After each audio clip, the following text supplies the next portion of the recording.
नमस्कार. काही दिवसापूर्वी इंस्टाग्रामवरती शॉप नाव म्हणून एक पुस्तक दिसलं. राज्य शासन पुरस्कार प्राप्त कादंबरी सूर्याची सावली. मी क्षणाचाही विचार न करता ते पुस्तक ऑर्डर केलं. 3-4 दिवसामध्ये ते घरी येऊन गेलं. त्यानंतर थोडी त्याची प्रस्तावना वाचून पूर्ण केली, परंतु 8 दिवसानंतर ते पुस्तक वाचायला घेतलं आणि आज 3-4 दिवसामध्ये ते वाचून पूर्ण केलं.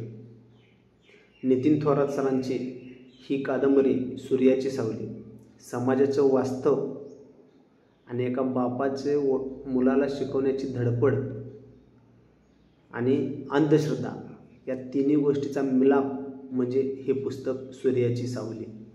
यामध्ये साजबा हा युवक या कथेचा नायक आहे.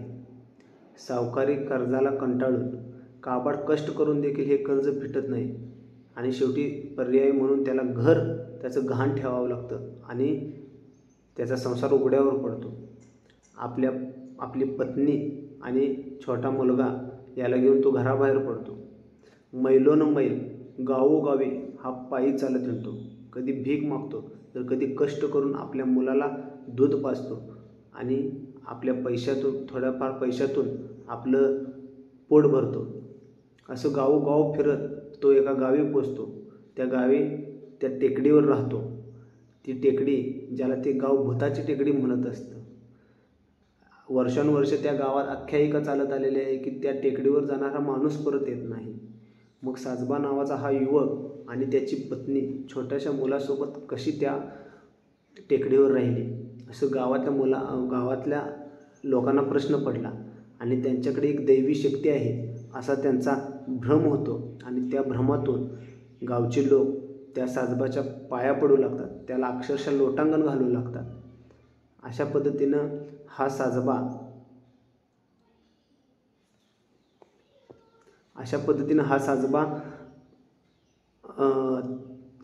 साजबा महाराज बनतो. परंतु साजबा जो कधीही मंदिरात गेलेला नसतो, कधीही मंदिराची पायरी चढलेला नसतो, अंधश्रद्धा कधीही मानत नसतो आणि त्याच्या तरुण वयात कॉलेजच्या जीवनात तो अंधश्रद्धा निर्मूलनासाठी पथनाट्य करत असतो. तो साजबा त्याला परिस्थितीने महाराज बनवलं जातं. त्याला हे सर्व माहीत असतं, परंतु त्याची एकच इच्छा असते की आपल्या मुलाला शिकवायचं.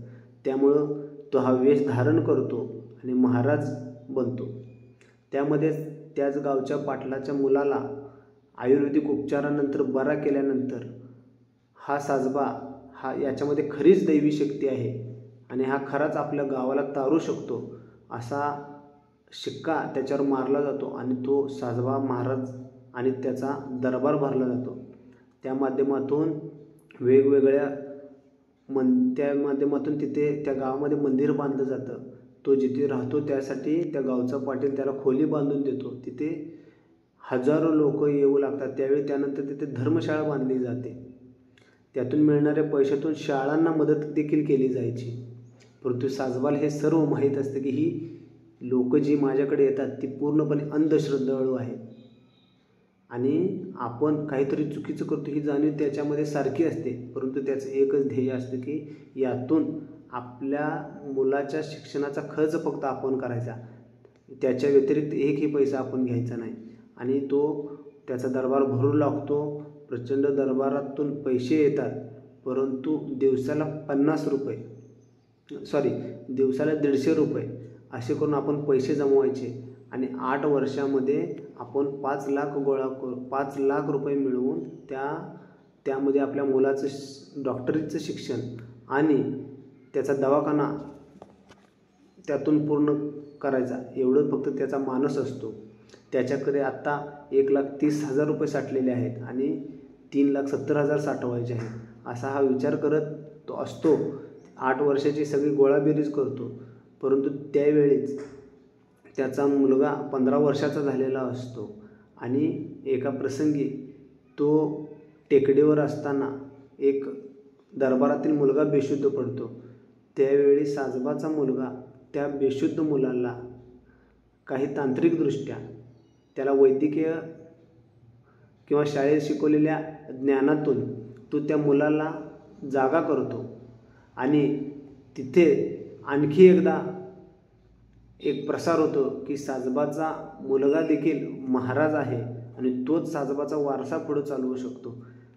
अशा पद्धतीनं या कादंबरीचा शेवट केलेला आहे. म्हणजे अंधश्रद्धामध्ये लोक कशा पद्धतीनं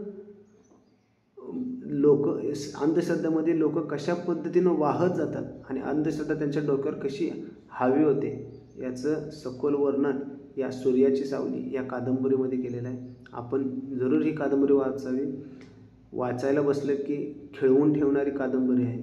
पुढे काय आणि पुढे काय होणार याची आस लागलेली असते. त्यातून ही कादंबरी तुमची नक्की 2 दिवसामध्ये ते 3 दिवसामध्ये पूर्ण होईल याची मला खात्री आहे. आपण जरूर वाचा. धन्यवाद.